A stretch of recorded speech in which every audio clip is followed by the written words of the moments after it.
Hi friends, வாங்க நம்ம இன்றைக்கி என்ன பார்க்க போகிறோன்னா கரண்ட் அஃபேர்ஸு இதான் பார்க்க போகிறோம். டிசம்பர் 25 கரண்ட் அஃபேர்ஸ் பார்க்கலாம். வாங்க பார்க்கலாம்.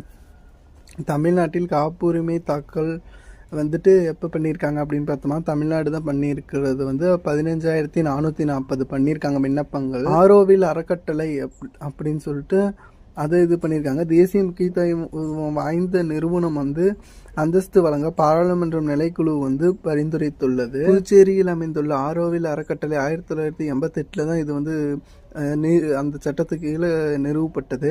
பல வழிப்பாதை கொண்ட தடுப்பிலே போக்குவரத்து சுங்க கட்டண முறை என்ன அப்படின்னு பார்த்தோம்னா, 2026 இறுதிக்குள்ள இந்தியா முழுவதும் பல வழிப்பாதை கொண்ட தடுப்பில்லா போக்குவரத்து சுங்க கட்டண முறையை செயல்படுத்த மத்திய அரசு திட்டமிட்டிருக்கு. NSS திட்டம் என்ன அப்படின்னு பார்த்தோம்னா, தேசிய பட்டியலிட சாதியினர் மற்றும் பட்டியலிடப்பட்ட பழங்குடியினர் மைய திட்டம் தான் இந்த குறு சிறு மற்றும் நடுத்தர தொழில் நிறுவனங்களுக்காக இந்த அமைச்சகம் செயல்படுத்துது. ட்ரம்ப் ரக போர்க்கப்பல்கள் அப்படின்னு பார்த்தோம்னா, அமெரிக்க அதிபர் டொனால்டு ட்ரம்ப் தான் கப்பற்படைக்கு புதிய அது பேர் வச்சிருக்காரு, உருவாக்கும் திட்டத்தை அறிவிச்சிருக்காரு. இந்தியா நியூசிலாந்து FTA என்ன அப்படின்னு பார்த்தோம்னா, இந்தியா மற்றும் நியூசிலாந்து ஆகிய நாடுகள் விரிவான தடையற்ற வர்த்தக ஒப்பந்தத்திற்கான பேச்சுவார்த்தையை நிறைவு செஞ்சிருக்கு.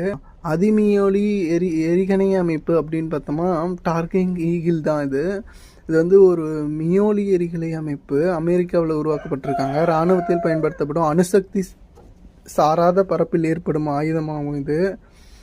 அடுத்தது பிரமோஸ் எரிகணை ஏற்றுமதி ஒப்பந்தங்கள். ஏற்கனவே இது பார்த்துருப்போன்னு நினைக்கிறேன்.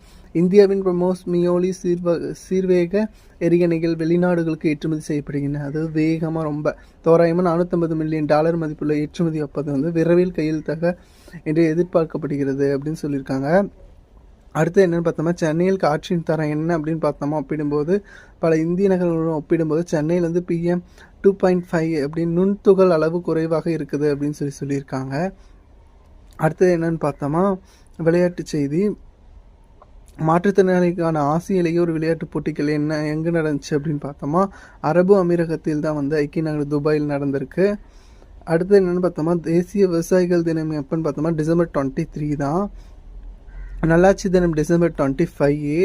அடுத்தது கனசதுர வடிவ மண்டை ஓடு மெக்சிகோ எங்கே அப்படின்னு பார்த்தோமா, மெக்சிகோவில் உள்ள பால்கடின் டி மான்டெசுமர் தளத்தில் தொல்பொருள் ஆராய்ச்சியர் ஒரு கனசதுர வடிவ மனித மண்ட ஓட்டை கண்டெடுத்திருக்காரு. 1000க்கு முன்னாடி இருக்க அமெரிக்க பண்பாட்டு காலத்தில் இது இருக்குது அப்படின்னு சொல்லியிருக்காங்க. ஓகே ஃப்ரெண்ட்ஸ், இது மாதிரி வீடியோ நம்ம சேனல் சப்ஸ்கிரைப் பண்ணிக்கோங்க, லைக் பண்ணுங்கள், ஷேர் பண்ணுங்கள், கமெண்ட் பண்ணுங்கள்.